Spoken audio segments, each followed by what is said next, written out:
Okay, I'm back once again with Lisa Coleman of the Revolution. Mhm. And when we last left off, we were talking about the 82-83 time frame, and we were having such a good time. We're going to pick it up again. Lisa, how are you today? Good, good. Good to be back again. Little different location, but just actually just over, we were over there before. Now we're over here. Yeah, it's more expansive now.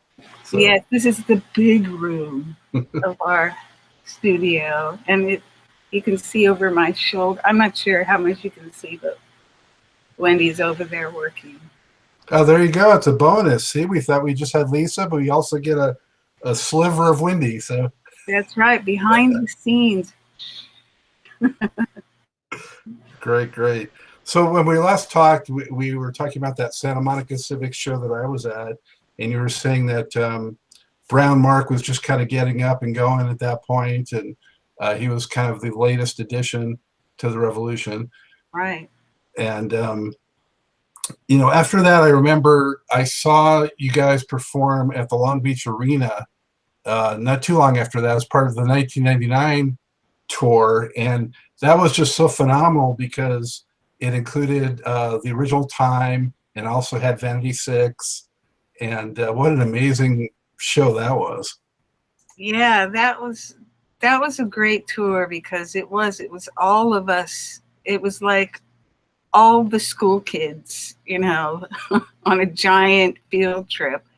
Having all three bands on one ticket was like it was crazy, and there are great stories of the great food fight happened in Cincinnati with the Time, and you know it's such a crazy story, like kidnapping each other off stage. Like we kidnapped Jesse off stage, put a bag over him, and Prince took his place and pretended to be Jesse during the Time set, and and it got crazy. Then uh, I don't know. We got pelted with cream pies and grapefruits and tied up in the locker rooms backstage.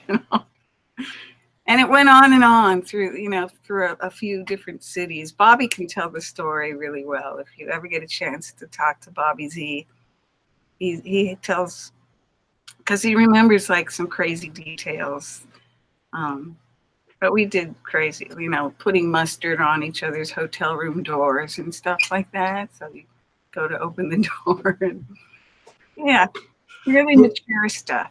who kind of was the first instigator, do you think? Gee, let me think. We couldn't have done that without him being the leader of it. Prince was like full on, you know, once something, I think what happened was Jerome or something threw something just playfully at Bobby.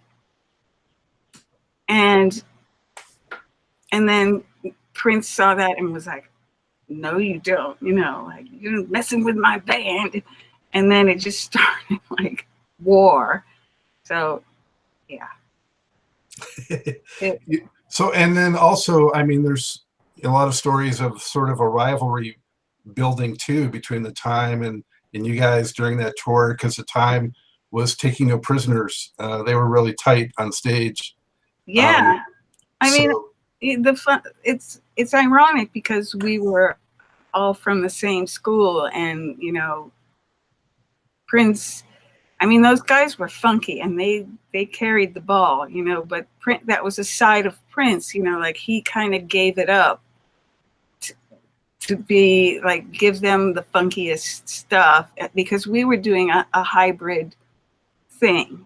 And Prince knew that, and a lot of times the funkiest stuff we would do, he'd give away, or it's in the vault, or they would be B-sides or something. It wasn't the main focus, but the Time was just like, we're funky and that's all there is to it.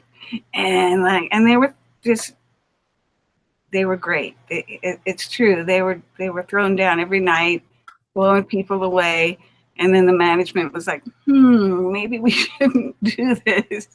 Maybe we need to split them up and have them do their own thing. And so it was a short-lived kind of tour, but it was a lot of fun, you know, because we were all young and cuckoo, and we were on the road, and we all had our buses and stuff, and you know, we'd meet up at truck stops, and you know, it was something surreal about it, you know. It's like, there's so many reasons that was just a monumental period in the whole arc of Prince and the Revolution, as far as I'm concerned. You know, this was, of course, the album that I had mentioned this before. I think I probably told Matt and whoever else will listen to me, but one of the most amazing things to me about Prince at that time, following him from the very beginning, was that his progression was like exponential, record to record. You know, he was changing look, changing sounds, expanding so much, breaking out stuff you didn't even know he could do, you know. And I just had never followed any artist that developed that much right before our eyes. And this record was just a quantum leap in my mind from what he had done. So what was it like, you know, kind of getting into that and performing these songs that really started to break him into being a superstar too? It was, you know, it came with some challenges because it was a leap, and so we started having a broader range of fans, and some of the fans over here didn't necessarily, you know, ever hang with these people over here. But we were like, kind of, come on, everybody, you know, we can do this. We can all hang together, you know, but it wasn't necessarily the case. And so, you know, so we'd have to do kind of like the Rolling Stones gig, where it's like, you know, the second day we did a more rock and roll set, you know, but they still threw chicken at us. But, you know, we kind of learned the territories and had different sets, different set lists and stuff that we would, you know, if we're in like Greensboro, you know, if we're like in the South where it's more of a funk crowd, or whatever cities, you know, Chicago or Detroit was like a funk town, you know. But then, you know, right close to Detroit, you'd go to another town in Michigan that's more like a college town. They want to hear like When You Were Mine and stuff like that, you know, that's a little more poppy and rocky. And so we just, you know, eke in the funk. We couldn't help but be funky anyway. But yeah, we had different set lists, and but that was when he really started, like he had like more hit singles, you know, a little more crossover. Yeah. He was really figuring that out. And it was like a conscious thing. Definitely. You could see it, you could feel it. Even when we talked, it was always about what's the alternative? Like, this is this, but what else? You know, what's an alternative to that? What's a different way of doing that? Or would your grandmother buy this record? You know, he was starting to think about that stuff. It didn't matter if it was just like he was the coolest kid in town anymore. It was like, how do I conquer the world? You know, and he really thought about it and studied things, watched concert movies over and over again, and, you know, got fashion ideas from other rock stars. You can see the influences of buttons on the pants, you know, like Mick Jagger wore. You know, just certain things just clicked with him. This is how it's done. I always marvel, you know, he's so busy recording, composing, performing, this endless cycle, but he still found some time to check out what others were doing, like what you're talking about, whether it was the visual aesthetic or the music. so I don't know how he found time to also do that and see what others were doing. It was just, you know, if we were on an airplane, he bought every magazine and just like looked at them all. You know, if it was dinner time, he'd put on a video and we'd eat dinner watching a video of a concert, or even just like of an old 40s movie or something that just he wanted to see styles, you know. And so he was just, it was pretty much a nonstop thing. He wouldn't just dumb out and watch reruns of the Brady Bunch or something, you know. I don't know. You know, if he was watching something on TV, it was something that was informing him in some way, you know. And he'd seek it out too. And then when that was over, it was like, okay, back to the studio. Okay. I mean, the amazing thing too, you mentioned about broadening the audience. It also finally helped break through the barriers of MTV at the time. You know, he finally got the Little Red Corvette video on there in the 1999, and that was kind of a tense era with MTV in the beginning. You know, Michael Jackson got on and Prince got on, but yeah, that was part of it. Getting, you know, seen through the music video world too. Absolutely, it was really like a white boy kind of, you know, hairband channel, and there was really very little diversity on it, and that was quite a, you know, I don't think people remember that very well, but for us it was a huge mountain to climb. And like, how do we get, what do the visuals have to be like? I mean, what do they want from us? And you know, Prince thought about it a lot and worked on his image and his dancing, and yelled at all of us, and what about your image, and what are you doing, and you know, how's your hair look, or whatever. And you know, we really tried really hard to make it happen. So yeah, there was just a few people, a few Black artists ever in those years. Like, it would always be with, you know, it would be Aerosmith and, you know, like the duo. Pretenders and yeah, all that. Right. Yeah. This was the first record that he sang with his regular voice on too. Before that was all falsetto, and that was such a huge change. Did you know he could sing like that without the falsetto at that point? I mean, did he surprise you guys, or did you encourage him to sing in his normal voice, or what happened?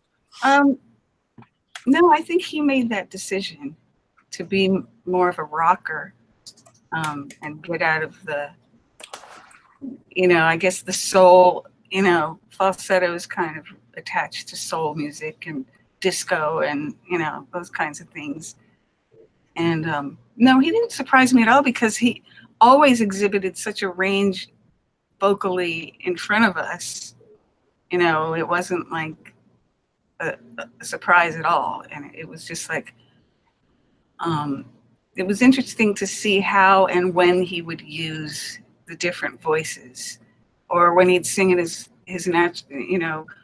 natural range and then do falsetto background vocals. You know, that was such a beautiful sound for him. But I think that was my brother used to joke sometimes about about Prince's regular voice. When he'd do licks in his normal voice, my brother like said, "Oh, that was his white guy lick." And when he said that, it really clicked with me, and I was like, "Oh my God, I think he's right." I think he was doing things that were more rock based and not like church, you know. So I don't know. I was blown away because I didn't even know he could sing like that until then, and it was like, wow, why has he been hiding this, you know? And it was just, I mean, it took him, the sky was obviously the sky was the limit at that point. It became obvious. Yeah, I think so. That was like, oh my God, like that's in there too? Like, wow, Superman. Yeah. Um, so this was the ramp up period to, of course, you know, the phenomenon of Purple Rain. And how daunting was that whole build up to that for you? I mean, I know there's a lot of extra rehearsals and acting lessons and things like that. And what was that whole experience like for you? It was fun. It was high pressure but low pressure because maybe just because of the people that we were, and we had kind of been in the trenches a lot already. And this was just another like fun house. Like now we're going in here. What is it? Pirouettes, and you know, it was kind of silly. And in the beginning, we kind of thought we were going into making a cult movie, that we were just going to make this film that was going to be, you know, like the secret world that we have, you know. And then the more, you know, we started working on it and the more people became attached to it, you know, the thinking was then like, yeah, make a hit movie. I mean, if you just put the, you know, there's certain kind of formula in there, and you know, like Rocky, like win the game and stuff, you know, you have a chance. You know, let's try and make more out of this. And I think we took it with a grain of salt, but at the same time, we were like all about posture, you know, anyway, because we were just like badasses, you know, and because Prince was so capable, you know. I mean, we saw him make mistakes and learn things and work on things, but he always rose above it. He always conquered it. He always, you know, was, you know, like, oh yeah, right on, you know, and so we followed that, and you know, we found that in ourselves, and really had a feeling of, you know, we could do that, you know, it's no problem. But when it hit the way it did, it was astounding, and it still is astounding. It is. And, you know, I also want to mention, leading up to that, in that whole period, I mean, there was turbulence too behind the scenes. I mean, there was personnel changes in different ways, and definitely want to mention that Wendy came into the scene, you know, for the revolution. And I wanted to make sure that I didn't bypass touching on, you know, how she got into the group. Longtime friend of yours, and you know, how did you recommend her, or how did that happen?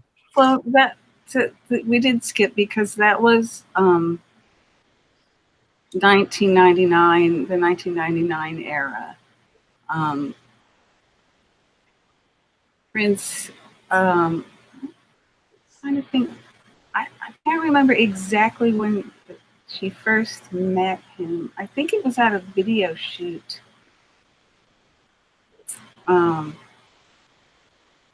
Sexuality, something. We shot it in LA. And I remember my sister came, and Wendy and Susanna came. And I was still new to the band. And she and Susanna saw Prince and were like, what's that? Like, oh my God, I think I'm in love. And then it was probably a year later that, again, like all of us kids, our brothers and sisters were all friends. And so we were on tour in New York. We had some time off. So my brother and sister and Wendy and her brother and sister came out to visit. And that's when Wendy was in my hotel room playing the guitar. And Prince happened to be walking down the hall, and he heard guitar coming from my room. He was like, wait a minute, who's playing that? Because I suck at the guitar. And so he knocked on the door, and like, who's playing that? He came in, and so Wendy just played like this big, beautiful chord, that like a Joni Mitchell chord or something, you know. It sounded like it was in an open tuning, but it wasn't. And so Prince was just like, that's cool. And, you know, and then later that same week was when there was some tension in the band and Dez was not happy. So Dez didn't show up to a sound check. And Wendy was there and Prince said, do you know Controversy? Here, take my guitar, play Controversy. Ah! And so she played, you know, dee, dee, dee, dee, and she was funky as well as like big, beautiful chord. And it blew his mind. And he was like, okay, Dez, you don't have to come to sound check. I was like, oh, Wendy! Yeah. And that just started him thinking even more. I mean, now he had these two girls in the band, white girls. We were lovers we were girlfriends. And it was like this, like, he was like, wow, this could be great. You know, I mean, I don't know. It was a fantasy for him in a lot of ways, you know. And it came true. And then we were just, I mean, they hit it off so well. And then he met her sister and they fell in love. And, you know, it just became, we were a family, you know. It was great. It was hard too, you know, like a family, we fought and went through hard times. But yeah, it was a love thing. So you guys were really clicking in that way. But around the same time, the time sort of splintered and he fired Jimmy Jam and Terry Lewis, and Monty left, I think, also. And Yeah. Vanity split, you know, and Apollonia was brought in. And when all that was going on, was it just sort of noise on the fringe to you, or were you kind of paying any attention to that kind of stuff?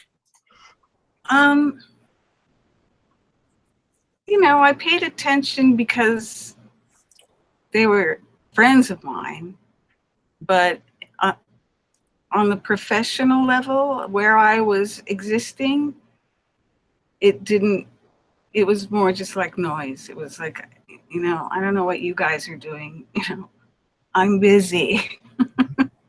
Like, sort it out, come on. You know, I didn't like it. I didn't like that kind of stress. I didn't always know the details, so I didn't understand certain people like just leaving or, you know. And even though I understand to this day how difficult it was to be there and how difficult he could be, you know, so. Ding. What did I win? What was that? That was my chat thing. I have to turn that off. Turn you off. Maybe your TV dinner's done or something. I wasn't sure. Yeah, exactly. My pizza. Okay. Not again. Why does that still? Oh well. So, you know, when Purple Rain was in the offing, though, I remember at the time, having followed him as I did so long, I was very skeptical about it, that he could pull it off, that it would get the backing that it would need to be a success, especially because I had been soured by things like, you know, I was a follower of Parliament Funkadelic, and George Clinton was supposed to get a movie done and get a movie produced, and there were things like that that had happened, you had heard about preceding Prince, and they never kind of came to real fruition, you know. And Yeah. And then movies like Sgt. Pepper's Lonely Hearts Club Band, or some of those kind of movies were such fluff, and they were kind of bombs, you know. And I know. so I was hopeful but skeptical, and I had a friend who got to see a rough cut of Purple Rain early on, and he said, wow, it is really rough. And I was like, oh boy. But then later, when he had seen the edited version, he was blown away of how far it had come from what it initially was when he saw that rough cut to what the finished product was. And I was, of course, impressed too, and the rest is history. Yeah. No, I remember that at one point we thought we were done shooting, and there was an assembly of the film, and it didn't have like the scenes, like the whole "Take Me With You" thing on the motorcycle. That was a reshoot. You know, they went back and they did some things to kind of lift the film and propel it in certain areas. And it really made a huge difference. And I remember then when we went back and had a screening here in LA in some little room, and we all watched it together, and it was like, you did it. You know, we just turned around and like, you did it. Like, because there was a, you know, it was like, okay, it's a movie, let's do the tour, you know. But yeah, there was a feeling after they kind of went back and looked at it and edited it, and because the music was so good, you know, all it needed was just a couple little pushes and emotional things, you know, to hold it together between the cool songs. And they found a way to do that. So we were happy. So did your Meryl Streep moment end on the cutting room floor, or what happened? No, surprisingly, not at all. No, they were very economical with the band. You know, it was like, say this. Like, rah. Yeah. So that aftermath, I'm thinking, must have just been a blur for you guys. I mean, just between the tour and the Oscars and just the We Are the World thing and all the B-sides. And oh, yeah. Man, what an incredible flurry of stuff. I mean, yeah, it was like, I don't know what it was like, but it was very busy, and it was insane, and we were flying all over the place, you know.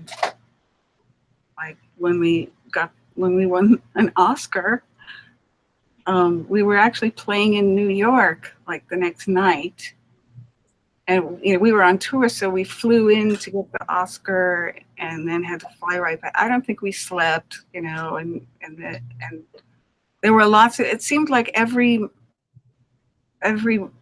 few weeks there was another awards thing. Then there was like the American Music Awards, and then we like had to fly back and do that, and we'd play, and then the Grammys, and it was like, you know, Prince always wanted them to be spectacular or different in some kind of way, you know, set fire to the thing, you know. That's why, like, when we first did Saturday Night Live, like at the end of Party Up, he was like, just run off the stage, just push everything over and run off the stage. So, you know, we did that. It was like, oh. And then the producers were like, where are you going? Where are you going? Come back here. And it was just kind of funny. We always wanted to do stuff like that. I saw one of the Purple Rain shows at the LA Forum. That was the one that I got to. Oh, yeah. I was bemused to see like how far it had all come from, you know, the beginnings at the Roxy when I first saw him to 7 sold out shows at the Forum. I was glad for him and for you guys, but I was like, wow, it's a lot harder for me to get a ticket now. I know. I know. It used to be your Prince. Now he's everybody's Prince. Yeah. And my girlfriend at the time, I converted her into being a Prince fan, but she ended up going to see the movie like 6 times in the theater. And, wow. You know, it was an amazing time. And then on top of that, the Around the World in a Day was recorded and released so soon on the heels of that, totally different. And you guys really were instrumental, no pun intended, in helping shape that. So could you speak to that time and the special connection that I think you and Wendy had with Prince and that creative spirit? Well, it actually started while we were still working on Purple Rain, because this was a process. Making a film was a slow process compared to what we were used to, and especially for Prince. You know, he didn't wait around, for weeks for another cut or rewrite or this or that.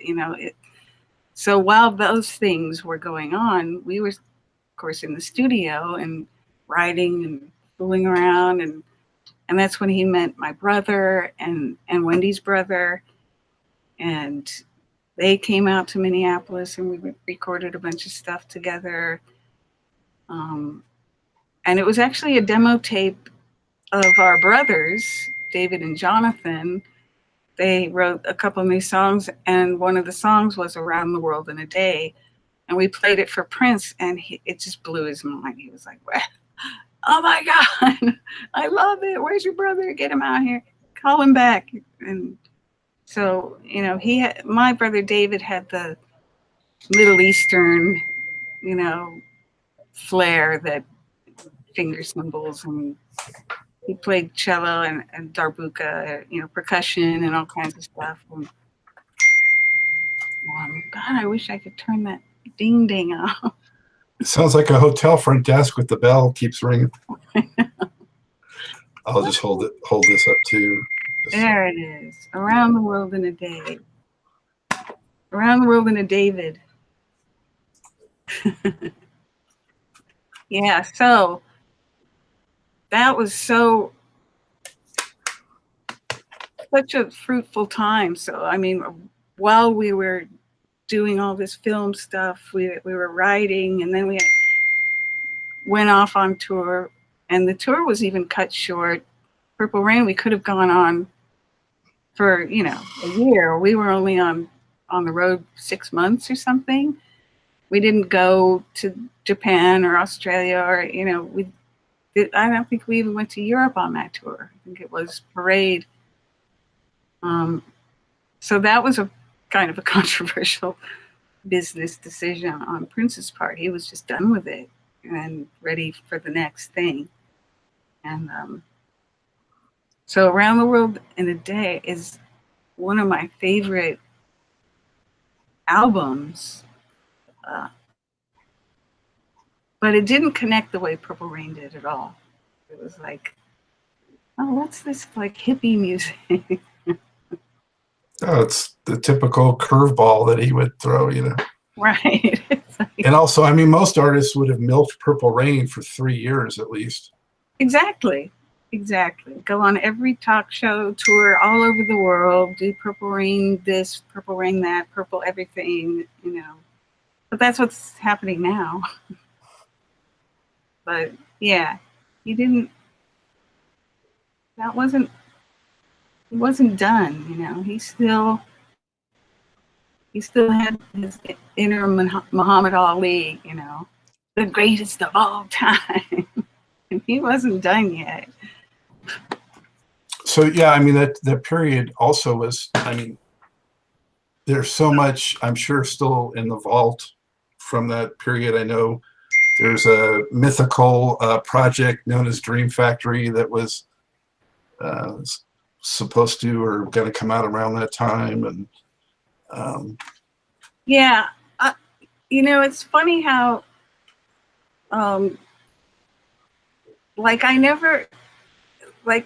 I don't know who named those things. Roadhouse Garden is another one, right?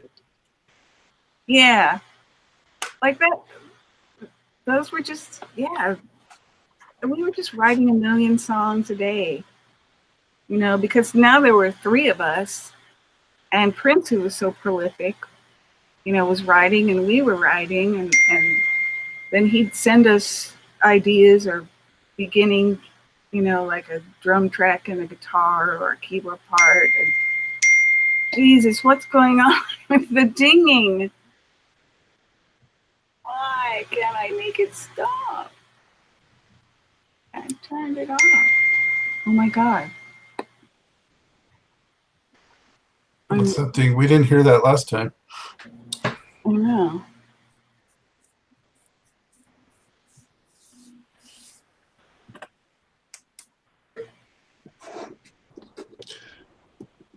Is there a way to just turn off notifications?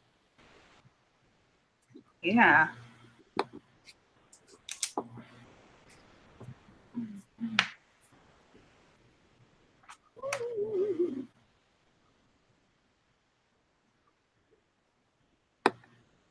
Stop it.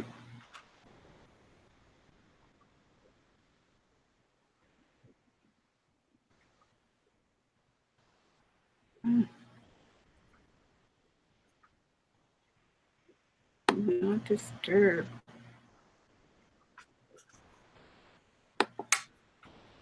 Okay. All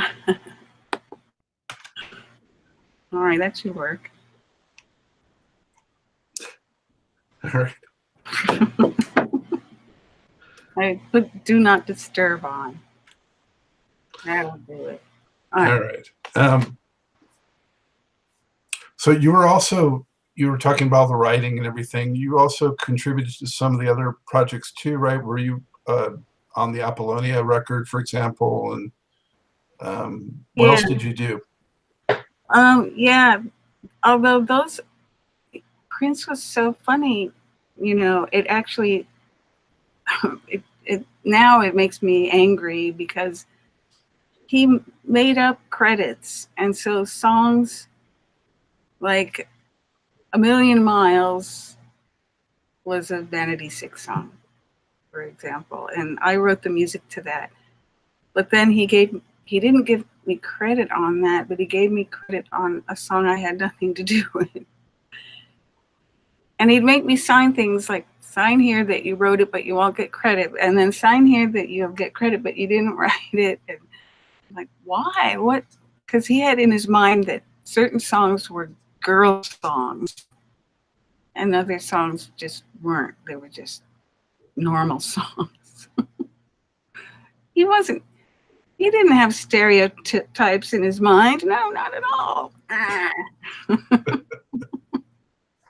Well, yeah, it was kind of strange that way. Yeah, it's also such a dichotomy, or that's the right word, but he seems so free and liberated and open in certain ways, and other ways like that, kind of the opposite. Yeah, he had this side of him that was such a sheltered kind of square boy from, the Midwest. Like when I first met him, he had a poster of A Star Is Born with Chris Christopherson and Barbra Streisand on his wall, and it was, it just said something to me about him. Like, just, I mean, obviously that's a stereotype in itself. Like, A Star Is Born. I love that movie because I'm going to be a star. And, and he was, but there's an innocence to it, whereas like other artists or rock stars would be thumbing their nose at those kind of things, like, those are squares, like, we're gonna take over, but his was more like, I'm gonna take over.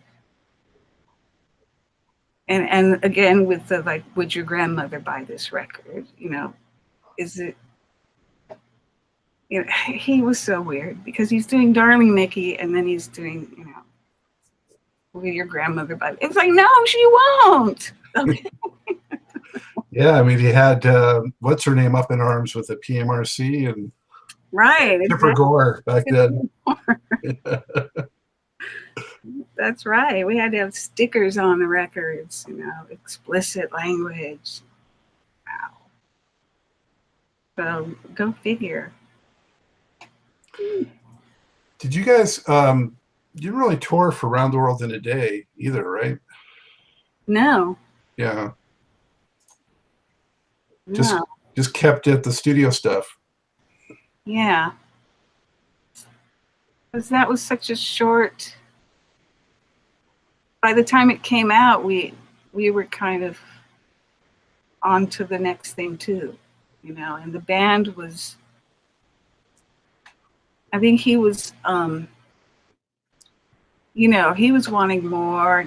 We were adding the horns in, and you know, and then the guys, you know, the brothers up over on the side, you know, he was kind of wanting a little bit more. And that moved right into Parade, where it was a bigger, you know, it was kind of a bigger looking thing. And it was, you know, as opposed to Around the World in a Day was like psychedelic and colorful. And then Parade was stark and black and white and very classy looking. It had horn sections with suits on, you know. And so that to us was like the new place to go, because we did the, you know, we went from purple to like rainbow, and then where to go from there, black and white. Yeah, Parade was another left turn, if you will, and great record. And I saw the show at the Wiltern Theater. Yeah. Yeah, I only did a handful of shows in America. Yeah. For that, and so I was glad I got to see that. But it was, yeah, it was a big change. Many more people on stage, some people just walking around and dancing, that kind of thing. And yeah, and also he was on that show. He was not playing instruments much. He was mostly just dancing and singing and wearing that overcoat, trench coat, and he's an amazing showman. But for me personally, I like to see him pick up some instruments too. Yeah, of course. I know. And after that, he really did. Like, he really, I mean, the couple of years after the Revolution disbanded, when I heard his guitar playing, I mean, he just, he turned into a monster. I mean, I thought he was great when we played together in, you know, the Revolution, but after that, he just took off on the guitar like unbelievable. I'm so proud of him. It was just beautiful to see that, because I knew that was making him happy. You know, he was really becoming one of the best guitar players in the world. You know, no doubt. Yeah, who does that? Who still rises yet that far into it? Right. Nobody. I know. That I can think of. So amazing, because he, you know, and it was smart too, because he did all the dancing and the show business and the thing, and then now it's like, now I'm going to play the shit out of this guitar, you know. And he was still pretty and you know, charismatic and could just like blow your mind, and so that was really great to witness, even just from afar. So when I had Matt on, we talked about, you know, the dissolving of the revolution, and for him that was a very emotional time, and it was hard for him to deal with even. And he talked about how he actually made it kind of appeal to Prince a little bit, as much as somebody can and or could, and you know, thought it was, you know, a mistake at the time, and kind of tried to communicate that. What happened in your mind? Why did it eventually come apart? It was complex. It was a combination of personal, like his relationship with Susanna, you know, was strained, and then that created sides, you know, like, so we were on Susanna's side now, or whose side are you on?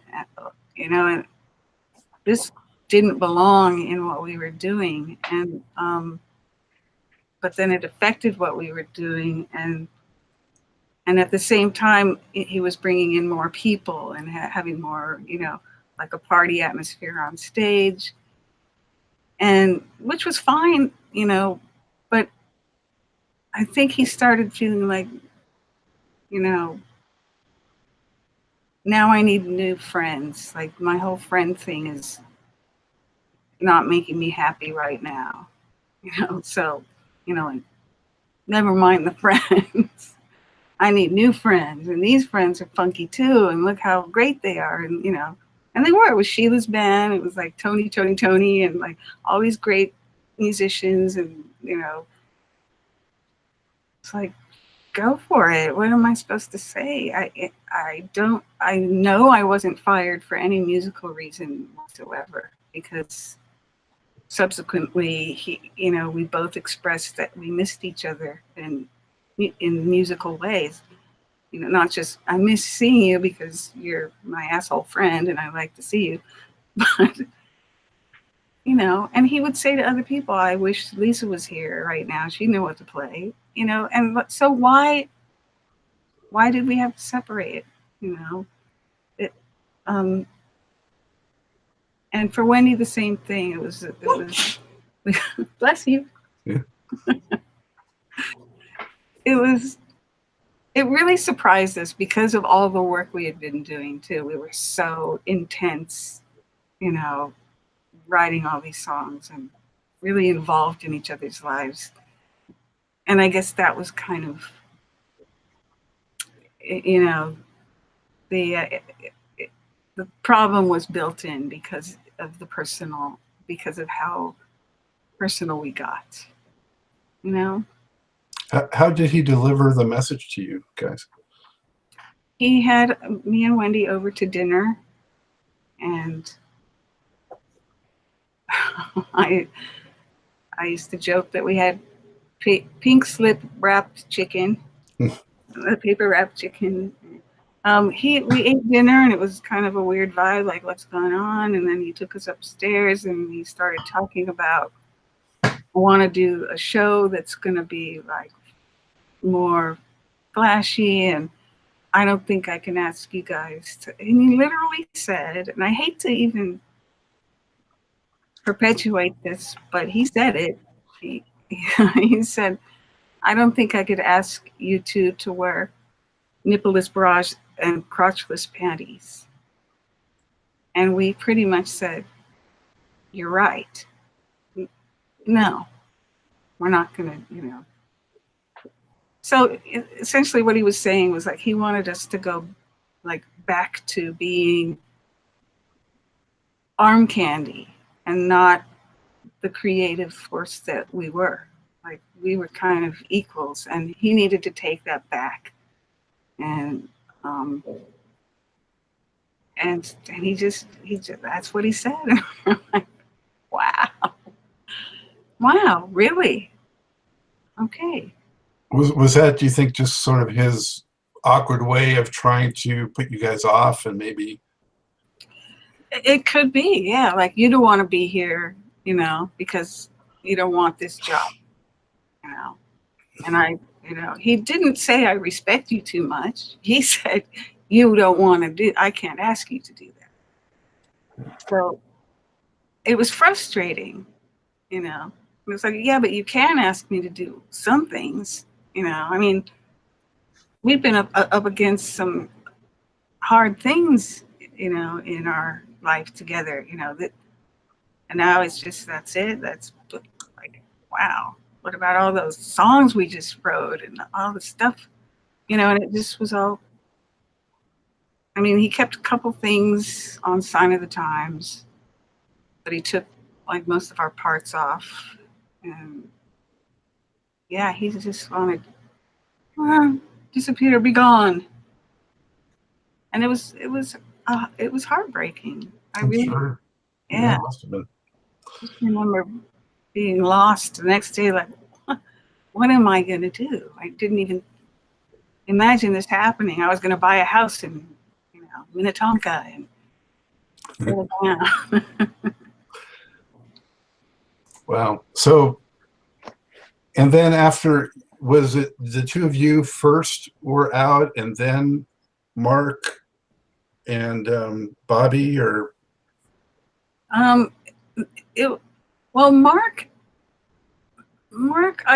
I didn't know this back then, but Mark told me recently that he was already, he had quit the band earlier. And I, don't quote me, I can't remember exactly when, but it was a couple of years before we disbanded that he went to Prince and said, I'm not happy and I want to leave, and Prince convinced him to stay. And so he had a separate deal with Prince. I don't know what it was.